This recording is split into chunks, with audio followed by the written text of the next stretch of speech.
White supremacy has been on a tear trying to rewrite the history books. A few years back, a so-called history pamphlet out of Virginia was trying to teach elementary school kids that the African slaves lived lives of quiet dignity.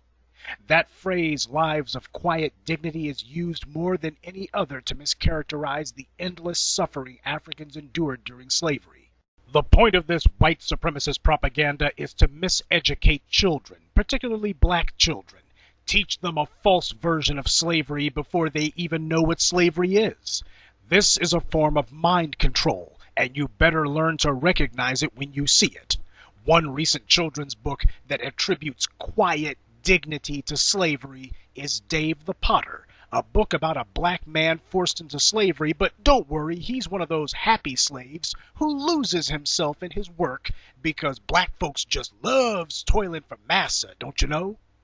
Needless to say, the white reviews of this book give it thumbs up precisely because it, quote, refuses to scrutinize life as a slave. To them, that's one of the book's good points. Now that is what you call sanitizing history.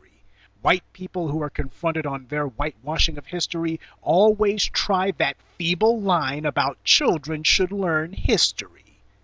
But the problem is, this isn't history at all. It's white supremacist propaganda that tries to get away with convincing the reader that being a forced prisoner, beaten, degraded, and stripped of all dignity and hope is a small thing, a trivial matter when compared to the grand enterprise of making pots for your slave master.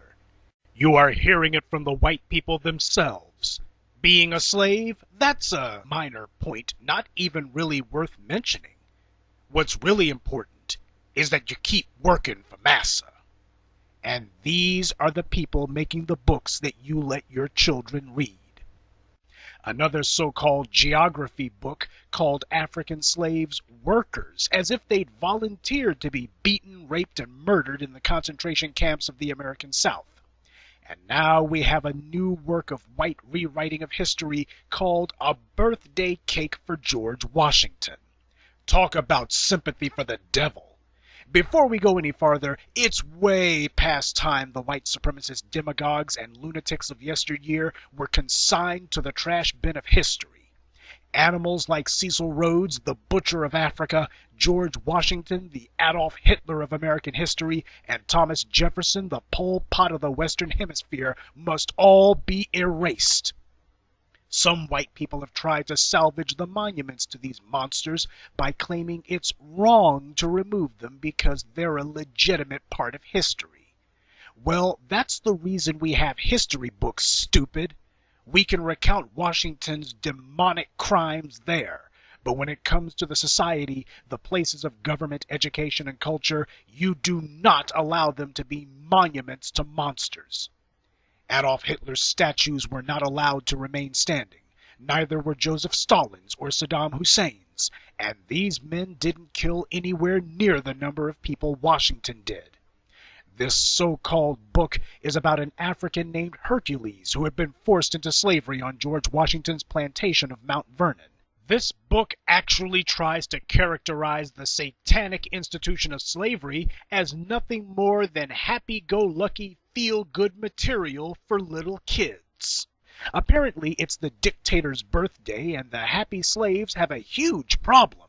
They've run out of sugar. Perhaps they could have run down to the plantations in Georgia and Louisiana to get it, though they would have been tripping over the dead bodies of the Africans who had been worked to death in the process. Alas, that's not how the story goes. Instead, what we get are the slaves racking their innocent little brains to think up ingenious solutions to this huge problem.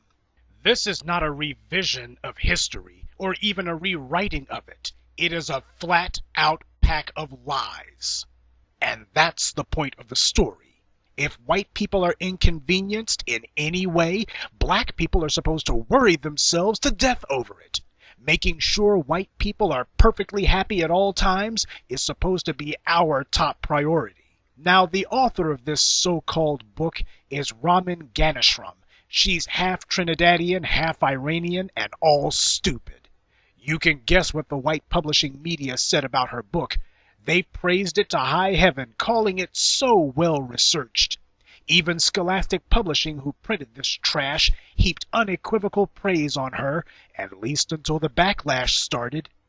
The editor of Scholastic Publishing tried to defend this tripe by asserting that Washington admired the slave Hercules. Sure, admired him so much that he declared all black people to be subhuman. This woman even went so far as to say that the slaves took great pride in their ability to cook for a man of such stature. That's right, white people always asserting that the slaves took pride in serving white people. It never occurred to this twisted degenerate that the slaves hated Washington, as all slaves hate slave masters, and only cooked for the bastard for the same reason a slave does anything, because they have no other choice. This is the world through whitey vision. At this point, I think it best to mention that editor, Andrea Davis Pinckney, is a black woman. I hope now you're starting to understand how the machine of enslaving black children's minds works. White supremacy always has a few black crash dummies out front, and she's not the last black female who we'll find in this cesspool. See, that's how white supremacy works. It keeps up a constant, never-ending drumbeat against justice. It is constantly trying to see what it can sneak under the door and what it can get away with. Then, when they're caught, they try to play innocent, as if none of the editors or readers or publicists for this book had actually read it. Once people found out about it, the backlash was sudden and fierce, as it should have been. But Ganishram, wanting to earn her white benefactor's favor, refused to admit to what she'd done. In her own half-assed defense of the pack of lies she told, she said, how could they smile? How could they be anything but unrelentingly miserable? How indeed? Especially considering that Hercules himself escaped from Mount Vernon, a fact conveniently omitted from the body of the book. And would you like to guess on what day Hercules chose to run away from Mount Vernon? It was on George Washington's birthday in 1797. How surprising that Miss Ganishram chose to leave that out of her story. Ganishram tried to cover her worthless hide by adding a tacked-on note at the end of the book, clearly an afterthought, where she gave a couple of the horrifying facts of what life in George Washington's satanic clutches was actually like. But then she gets to the point she really wanted to make, and it's straight out of every white supremacist justification of slavery you ever heard. There were some enslaved people who had a better quality of life than others and close relationships with those who enslaved them, but they were smart enough to use those advantages to improve their lives. The same old lie where they give some minor lip service to how this is really about African dignity, but at the same time always maintaining white supremacy. And as for that better quality of life business, yep, the old thank God for slavery because it freed you darkies from savage Africa lie. Meanwhile, at this same time in history, the whites were flooding into that exact same savage Africa from all corners. And the close relationships with their enslavers is more beneficent white master talk, a cute code phrase meant to cover up rape, the selling of black children, and the brutalization of black people on a massive scale. Now you understand why movies like The Blind Side and The Help are so popular with white people. They've created an entire fantasy world in their own minds, where all they ever did was help people, when, as Malcolm correctly observed, there is nowhere on this planet they can go and claim they brought peace or made things better. And I also want to note the illustrator of this book is a woman of color, though you couldn't tell by looking, Vanessa Brantley Newton. And like so many black women, even though it's pig simple obvious she's black, when describing herself, she goes out of her way to downplay that. She described herself as coming from a blended background, African American, Asian, European, and Jewish. All of you swirler intersectionalists, this is the kind of confused offspring you create, because color blindness means nothing in a world where power only recognizes color. This woman is taking part in justifying the brutality against African people, but she doesn't see herself as African at all, so it doesn't bother her.